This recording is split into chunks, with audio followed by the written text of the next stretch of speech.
ঝালকাঠিতে সংবাদ সম্মেলনে কেন্দ্রীয় নেতা জামালের অভিযোগ, লিফলেট বিতরণকারীরা নামধারী বিএনপির মোহাম্মদ ইয়াসিন খান রাজাপুর ঝালকাঠির রাজাপুরে বিএনপির একাংশের লিফলেট বিতরণকে কেন্দ্র করে পাল্টাপাল্টি সংবাদ সম্মেলন ও থানায় অভিযোগ পাল্টা অভিযোগ সহ নেতাকর্মীদের মাঝে উত্তেজনা বিরাজ করছে।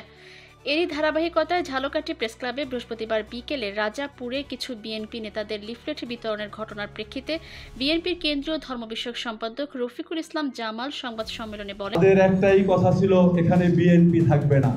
শাহজাহান আমর বলেছিল, আমি বিএনপি করেছি, আমি বলছি এখানে বিএনপি রাখা যাবে না, বিএনপি থাকবে না। আমরা তাকে চ্যালেঞ্জ ছুড়ে দিয়ে বিএনপির নেতাকর্মী যারা জিয়াউর রহমানের আদর্শে বিশ্বাস করে, যারা দেশ নেত্রী বেগম খালেদা জিয়ার আপসীর নেতৃত্বে রাজনীতির প্রেক্ষাপটে আস্তে আস্তে গড়িয়ে গত 17 বছর নিজেদের বিসর্জন দিয়েছে, যারা নিজের ছেলে সন্তানদের সঙ্গে ঘরে ঘুমাতে পারেননি, যারা ওয়াইফের সঙ্গে বসে ভাত খেতে পারেননি, সেই কর্মীরা তো শাহজাহান আমরের কথায় যাওয়ার কথা না। তারা তো আদর্শে বিশ্বাস করে এবং তারা দেশনেত্রী বেগম খালেদা জিয়ার উপরে আস্থা রেখে এখনও বিএনপিতে আছে। হঠাৎ করেই আমরা দেখতে পেলাম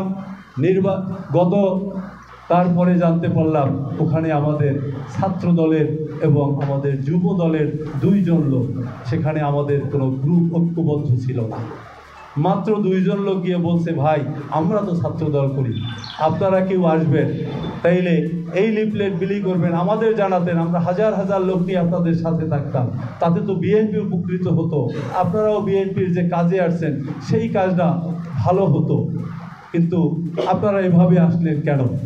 ওই যে ওখানেও বেয়াদব পরিচিত যে মুক্তি ছিল সৈকত, আপনারা যদি ভিডিওগুলো আমার কাছে আছে সেই ভিডিওটা দেখেন, সেখানে দেখতে পারবেন হঠাৎ করেই আমাদের যুব দলের মনির করে একটা ছেলে আছে, তাকে ধাক্কা দিলেন। এরপরে তারা বললেন আপনারা এখানে বিলি করতে পারবেন। এ ঘটনার সাথে আমাকে জড়িয়ে তারা যে বক্তব্য দিয়েছেন তারা সম্পূর্ণ মিথ্যা হয় সংবাদ সম্মেলনে আমি এর প্রতিবাদ জানাচ্ছি। এই সংবাদ সম্মেলনে উপস্থিত ছিলেন রাজাপুর উপজেলার সভাপতি অ্যাডভোকেট আবুল কালাম আজাদ, ঝালকাঠির সদর উপজেলা বিএনপির সাবেক সভাপতি সর্দার এনামুল হক এলিন, জেলা বিএনপির আহ্বায়ক কমিটির সদস্য ও পিপি অ্যাডভোকেট মাহেব হোসেন, জেলা যুবদলের ভারপ্রাপ্ত আহ্বায়ক রবিউল হোসেন তুহিন, জেলা স্বেচ্ছাসেবক দলের আহ্বায়ক আজাদুর রহমান সহ বিএনপি ও অঙ্গ সংগঠনের নেতাকর্মী।